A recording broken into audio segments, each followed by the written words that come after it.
गुरुर्ब्रह्मा गुरुर्विष्णु गुरुर्देवो महेश्वर गुरु साक्षात् परब्रह्म तस्मै श्री गुरुवे नमः।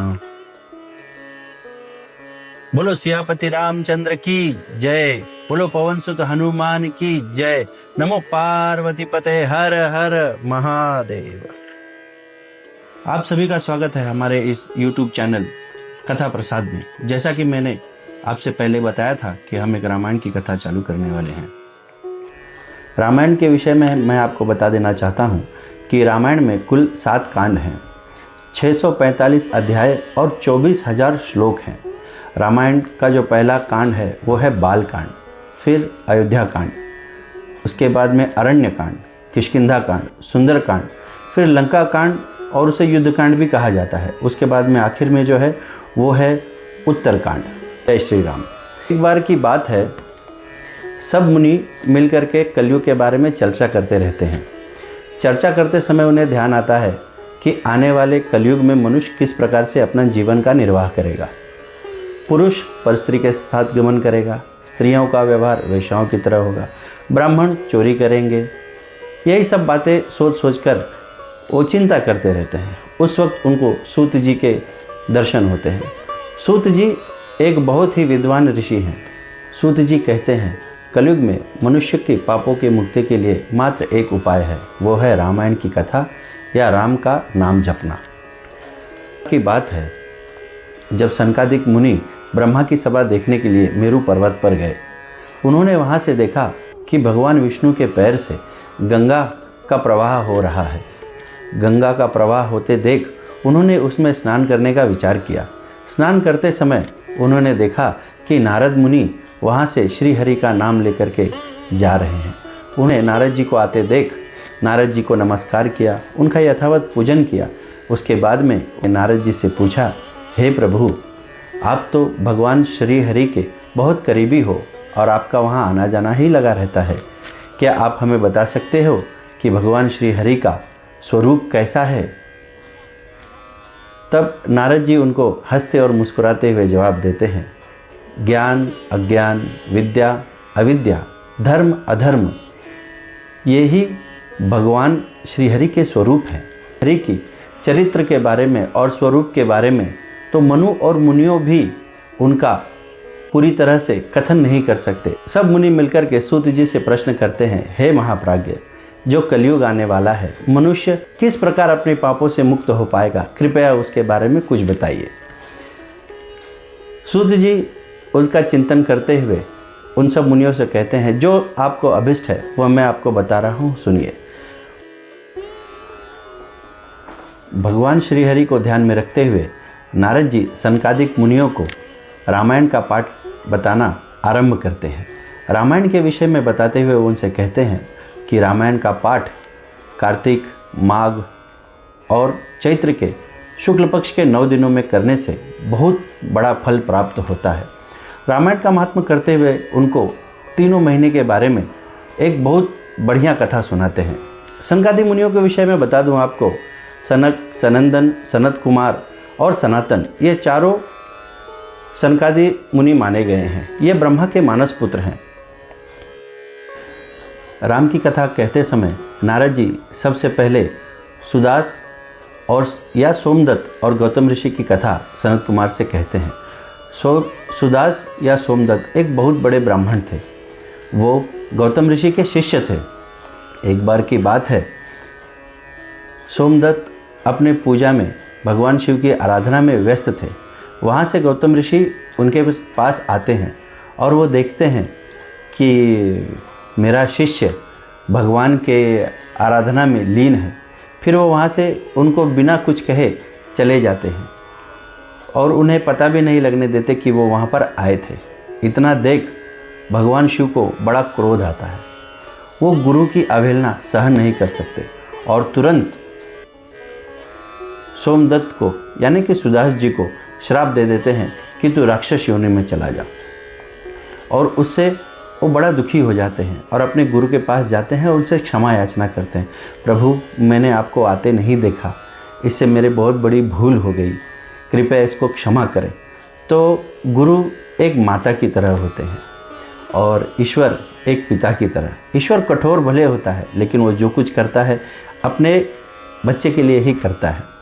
यह देख गुरु उनको कहते हैं, यानी कि गौतम ऋषि उनसे कहते हैं कि कोई बात नहीं, 12 वर्ष के बाद जब तुम रामायण की कथा सुनोगे तो उसके बाद तुम अपने इस राक्षस के रूप से मुक्त हो जाओगे।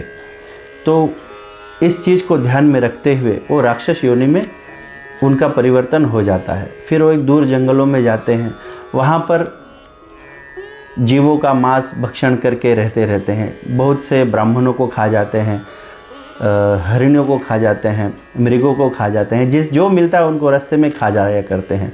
उनके खाने पीने से एक पूरा जंगल, एक राज्य का पूरा नाश हो जाता है। फिर उसके बाद में वो एक जंगल में जब उनके खाने पीने लायक कोई वस्तु नहीं रहती तो उस जंगल से वो दूसरे राज्य में चले जाते हैं।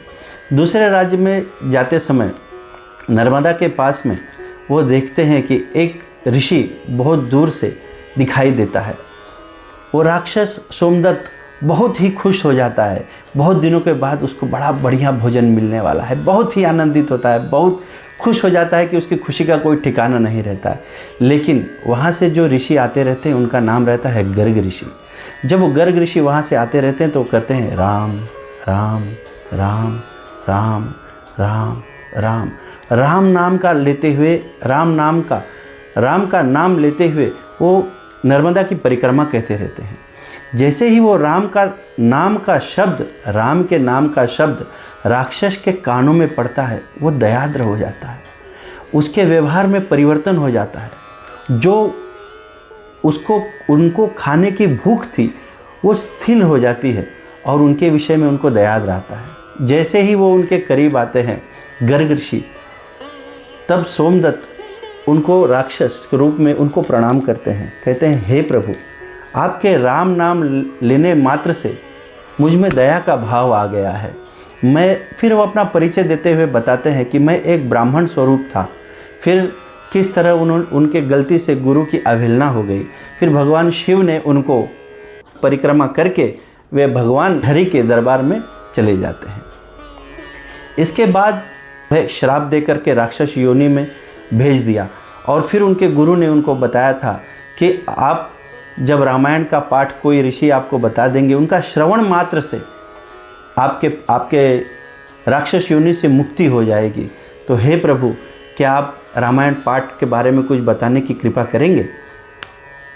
तो गर्ग ऋषि कहते हैं कि रामायण का पाठ कार्तिक, माघ और चैत्र के शुक्ल पक्ष के 9 दिनों में करना चाहिए। और बहुत ही खुशी की बात है कि आज ये कार्तिक महीना ही चल रहा है और ये शुक्ल पक्ष का पहला ही दिन है।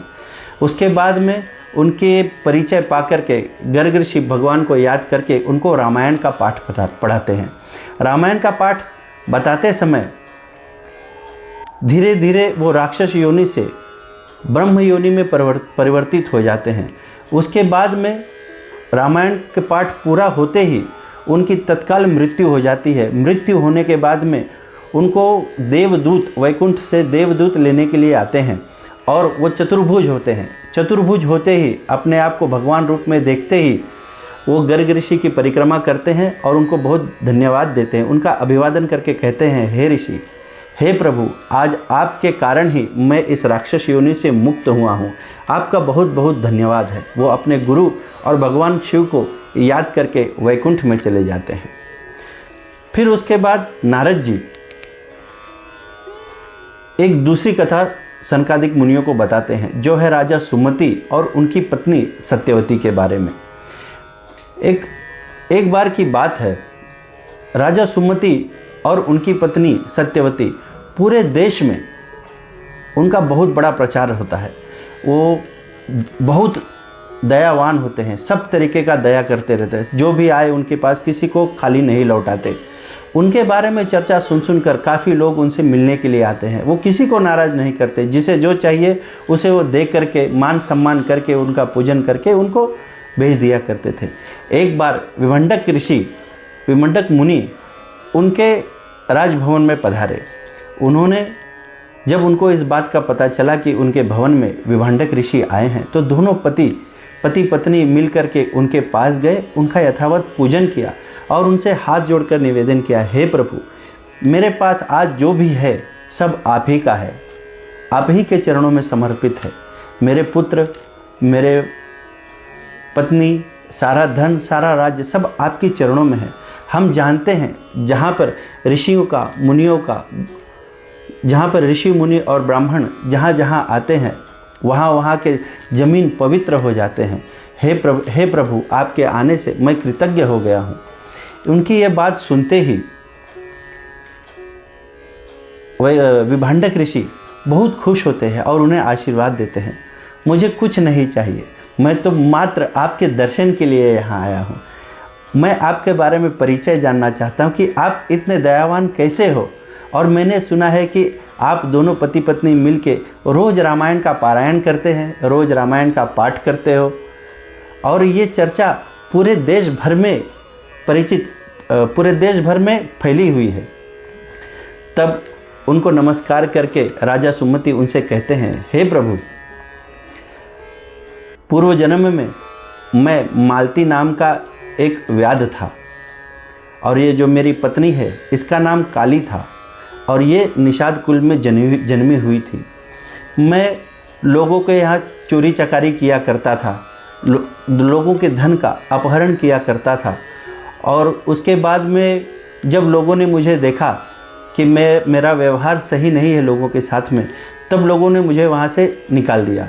इसके बाद मैं जंगल में रहने लगा। जंगल में मांस भक्षण करते हुए, झाड़ पत्ते खाते हुए, मछलियों को खाते हुए और उसके बाद में जो वहाँ पे आने जाने वाले लोग हैं उनको लूटपाट करते हुए ही अपने जीवन का निर्वाह करने लगा। फिर उसके बाद में मैंने देखा वहाँ पर वशिष्ठ जी का आश्रम है। मैंने सोचा कि अपनी जीवन का निर्वाह करने के लिए यहाँ मुझे खाने पीने की बहुत सी सामग्री मिल सकती है और मैं वहाँ पर एक छोटा सा झाड़ झूड़ का घर बना करके रहने लगा। उसके बाद में ये जो मेरी पत्नी है सत्यवती वहाँ पे आई, जिसका नाम काली था। उसका एक ही काम था, चुगलखोरी, इसकी बात वहाँ करना, उसकी बात वहाँ करना, उसके बाद में फिर चोरी करना, सबको भला बुरा करना। इसने अपने पति की हत्या भी कर दी थी, जिस वजह से इसको भी गांव वालों ने वहाँ से निकाल दिया था। ये भटकते भटकते यहाँ पर आई और उसकी उम्र भी ज़्यादा होती चली थी, बूढ़ी जैसी हो रही थी। फिर मुझको इसके ऊपर दया आ गई, मैंने अपने ही कमरे में इसको जगह दे दी। फिर उसके बाद हमने देखा कि वशिष्ठ ऋषि कुछ यज्ञ, होम या पाठ का आवाहन कर रहे हैं। हम दोनों वहाँ पर छुपके से जाते थे और वशिष्ठ जी की रामायण की कथा सुनते थे, जो वो अपने शिष्यों को सुनाया करते थे। माघ महीने के शुक्ल पक्ष के 9 दिनों में हमने वो पूरी कथा सुन ली। आप विश्वास नहीं करेंगे, उसके बाद हमारी तत्काल मृत्यु हो गई और मृत्यु होते ही हमको वैकुंठ लोक से देवदूत हम दोनों को लेने के लिए आ गए। जब हमने देखा कि देवलोक, हमारा तो कोई कर्म भी ऐसे नहीं, हम तो पूरे पापाचारी हैं, तो हमें ऐसे कैसे हो गया। तब हमें वशिष्ठ जी के रामायण का पता चला। हमने तुरंत वशिष्ठ जी की परिक्रमा की और वहाँ से उनको धन्यवाद करके देवलोक को चले आए। फिर वो ये कहते हैं कि किस तरह अपने पापों से मुक्त हो गया। नारद जी बता रहे हैं कि किस तरह जो मालती नाम का व्याध था और काली नाम की चोरनी निषाद थी, वो किस तरह अपने पापों से मुक्त होकर रामायण के पाठ से देवलोगों को उसका गमन हुआ। इसके बाद वो फिर एक कथा बताते हैं चैत्र मास के बारे में। एक कालिक नाम का व्याध था, ये बहुत ही खतरनाक व्याध था। कालिक का काम केवल चोरी करना था, परस्त्री गमन। जहाँ पाता था, जो उसको दिखाई देता, बेवजह ही रास्ते में कोई दिख गया, उसको चाकू दिखा लिया, पैसे निकाल, ला सोने का चैन इधर दे, यही काम करता था। बेवजह लोगों को डराना धमकाना, उससे धन हड़पना, किसी परस्त्री का गमन कर देना, यही उसका काम लगा रहता था। एक बार जब सब पूरे गांव को पता चल गया कि ये बहुत बड़ा चोर है, अब इसके पास कोई दूसरा रास्ता नहीं है, किसी न किसी घर के यहाँ चोरी करते रहता है। फिर सारे गांव वालों ने मिल करके उसको वहाँ से भगा दिया। उसके भगाने के बाद भी इसको चैन नहीं मिला। ये वहाँ से सौरवीर नामक एक गांव में गया। वहाँ पे देखा वहाँ के लोग बहुत ही सुसज्ज हैं, सजे हुए हैं, सबके गले में सोने का हार है, कोई बढ़िया कपड़ों से सुसज्जित है और सब धनवान लोग वहाँ पे दिखाई दे रहे हैं और वहाँ पे नाराज़गी नाम का कोई चीज़ नहीं है। फिर उसने सोचा कि चोरी करने का ये बहुत बड़ा जगह है और यहाँ से धीरे धीरे मैं अपने जीवन को व्यतीत कर सकता हूँ। फिर वो उस गांव में जाता है, वहाँ पे देखता है कि एक केशव भगवान का एक बहुत बड़ा मंदिर है, वहाँ पे बहुत सोना चढ़ा हुआ है, सोने के कलश लगे हुए हैं। फिर वो सोच लेता है कि बस अब मेरा ये काम हो गया, यही चोरी करूँगा थोड़ा थोड़ा और यहीं आसपास में कहीं रहूँगा। फिर वहाँ से आगे जाता है तो देखता है कि वहाँ पर एक छोटा सा राम का मंदिर है। वहाँ पे मात्र एक ही आदमी है। वो उस मनुष्य के पास जाता है तो उनको पता चलता है कि उनका नाम है उतंग मुनि, जो कि उम्र में भी थोड़े बुजुर्ग थे। उनको देखते ही सोचता है ये भला मेरा क्या कर सकेगा और वहीं पे रहने का प्रबंध कर लेता है। वहाँ प्रबंध करते समय जैसे ही उसके मन में चोरी की अभिलाषा होती है, वो यहाँ वहाँ नज़र दौड़ाता है तो देखता है कि उतंग ऋषि हाथ में कुछ सामान लिए जा रहा है। पर उसको ये शंका होता है कहीं ये उसकी चोरी में कोई बाधा न डाल दे। इसीलिए उतंग ऋषि क्या कहते हैं, उनको उतंग ऋषि को एक लात मारता है जोर से उसकी छाती पर और उसका गला पकड़ लेता है। जैसे ही गला पकड़ लेता है, उतंग ऋषि बहुत ही साधु और सरल आदमी रहते हैं, उनको प्रणाम करके बोलते हैं हे सज्जन पुरुष। देखिए साधु की भाषा, एक चोर को जो कि उसको लात भी मारा है, उसका गला भी पकड़ रहा है, उसको साधु क्या कहते हैं, हे सज्जन पुरुष, ये आप क्या कर रहे हो, मुझ निरपराध को क्यों मार रहे हो, मैंने आपका कौन सा अपराध किया है, मैंने आपका कौन सा पाप किया है, आप मुझे मारकर क्यों पाप कमाना चाहते हो।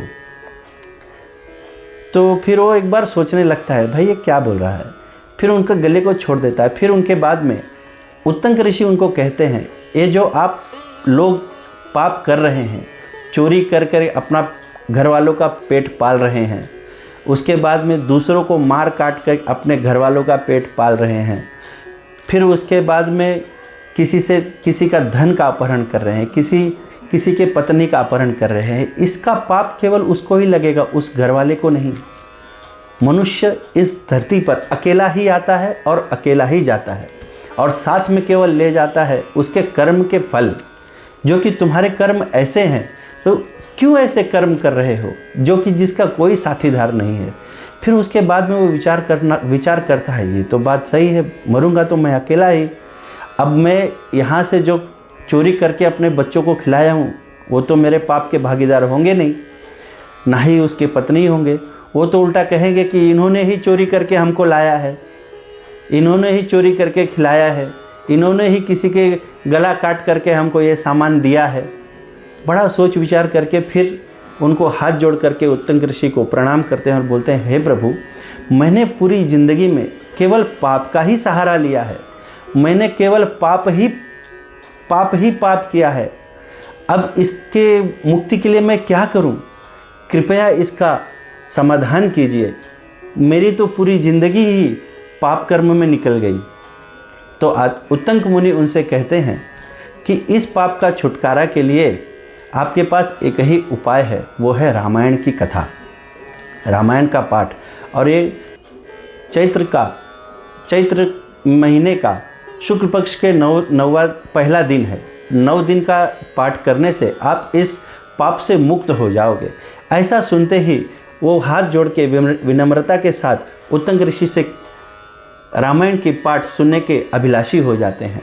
उतंग ऋषि उनको रामायण के बारे में बताते हैं और जैसे ही रामायण की कथा पूर्ण होती है उनकी भी तुरंत मृत्यु हो जाती है। और मृत्यु होते ही ठीक उसी तरह वैकुंठ के दूत, देवलोक से दूत उनके पास आते हैं और उनको वैकुंठ ले जाने के लिए उद्यत रहते हैं, परंतु उनको रोकते हैं। और उतंग मुनि का और जो कलिक नामक व्याध है वो उतंग मुनि का परिक्रमा करते हैं। परिक्रमा करने के बाद कहते हैं हे प्रभु, मैंने अपने जीवन में बहुत पाप किए, परंतु एक रामायण का पाठ और राम नाम का मंत्र मेरे कानों में, राम नाम का शब्द मेरे कानों में पढ़ते ही मैं सारे पाप से मुक्त हो गया। इसमें आप ही केवल मेरा सहारा है, ये सब केवल आप ही के वजह से हुआ। इतना कहकर उनकी परिक्रमा करके वे भगवान श्री हरि के दरबार में चले जाते हैं। कलिक की कथा सुनकर के आपको लगा होगा कि ये शायद वाल्मीकि की कथा है। मैं आपको एक बात बताना चाहता हूँ कि श्री वाल्मीकि रामायण में ये कथा जो है कि जो कलिक चोरी करता था, लोगों के गले काटता था, ब्राह्मण हत्या करता था, मृगों को मार देता था, बेवजह किसी के लूटपाट करता था, ये कलिक की कथा है, ना कि वाल्मीकि की। जो अगर आप चाहें तो इसको गूगल कर सकते हैं या रामायण के बुक में देख सकते हैं, जो 4था अध्याय है उसमें आपको पता चलेगा कि कलिक व्याध और ये उत्तंक मुनि की कथा है। लेकिन हमने ऐसा सुना है कि वो वाल्मीकि नाम का चोर हुआ करता था और फिर उसको नारद जी ने राम का मंत्र दिया और उसको मुक्त किया। ये ऐसा मुझे रामायण में नहीं मिला है, लेकिन आप सब इसको ज़रूर ढूंढिए और मुझे ज़रूर बताइए। मुझे आपसे बताते हुए बहुत प्रसन्नता हो रही है कि अगले भाग में हम बालकांड का प्रथम अध्याय शुरू करेंगे। आप सभी से निवेदन है कि आप लोग सतर्कता पूर्वक उसको ग्रहण कीजिए। जय श्री राम।